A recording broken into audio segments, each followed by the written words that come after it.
Gonna have to plonk into that one on the right. Don't try to avoid it. Let's get stabbed. Try to carry a little bit of speed. Or not. Well, what can I say? Not all the advice I give is golden. And to make matters worse here, Lizzie climbed off the bike to get help from me, and then I push her into a bush with a hot exhaust. So you win some, you will lose some. Quite honestly, after all these years, if my kids still trust me, it's on them. They're old enough to know better.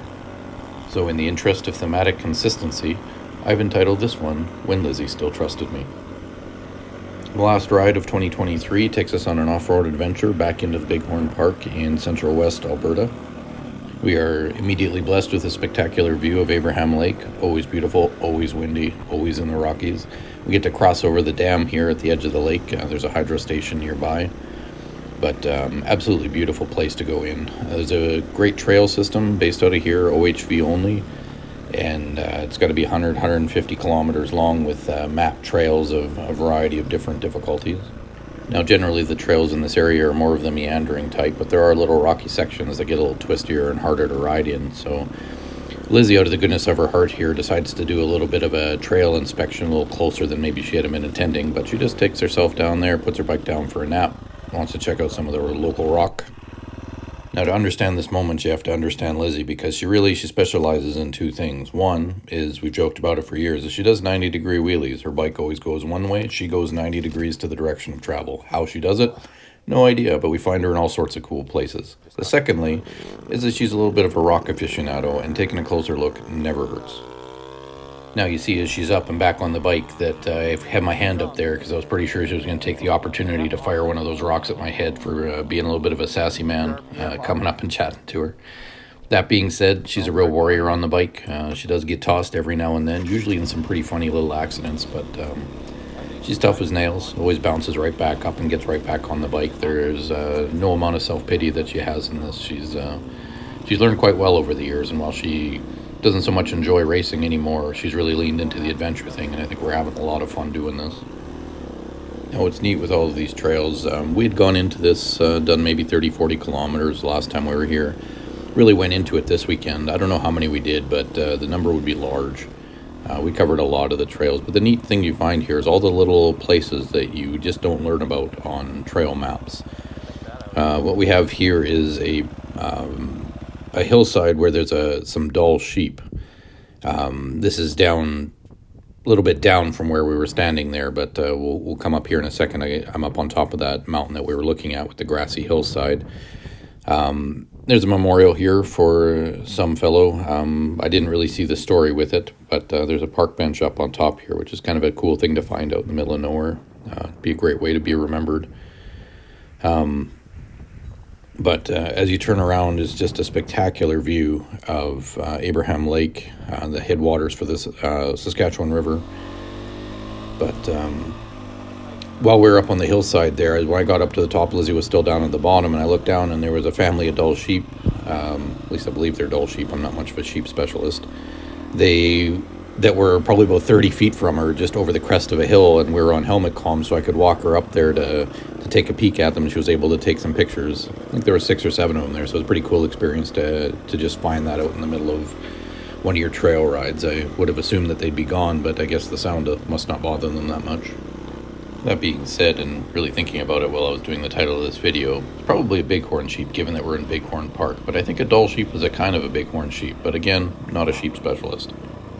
Note, at the onset of this video, I hadn't really planned for all of the goat and sheep content here, but I thought it was a funny story that was somewhat related to this. I was in Cape Town, South Africa a few years ago, and I was climbing down from Lion's Head through this rocky trail, and coming up the trail was this young man with 2 young women. He was obviously trying to impress, describing all the fauna and everything going on, and I guess they saw me from a distance, and there was a goat of some sort walking by a little bit off in the distance, and for whatever reason, he decides to start engaging me, and he asked me, he was like, "Whoa, what do you think that is? Do you think it's a mountain goat?" And I just looked at him, and not intending to be insulting, I said, "Well, we're on a mountain, and that's a goat, so I guess.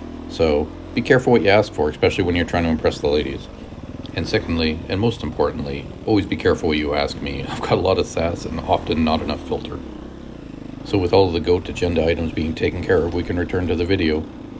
This trail we're taking kind of goes out towards, I believe it's Highway 40 eventually, as it circles down, but you have to go quite a ways in there. Opens up into this beautiful valley where we inevitably ended up turning back. But you go along for quite some ways, lots of twisty marshlands with roots and little water pits. I love how well the trail system is maintained in here. I don't know exactly who maintains it. I know there's a lot of off-road associations in Alberta, and unfortunately I don't know who takes care of this one, because they really deserve a lot of credit for how well maintained this is. You can see that they've removed a lot of the deadfall, fixed a lot of the zones, put up little bridges in areas where it might be damaging to the river. And this is exactly the kind of riding I like doing in here. I do enjoy my single track as well, but this is so good for just family adventure riding. You get to see so much terrain. We cover so much mileage and just stunning views wherever we go. A little bit of everything, some rivers, some lakes, some hillsides, some animals, some just whatever you want, really, for the wild. And it's challenging enough that you get a little bit of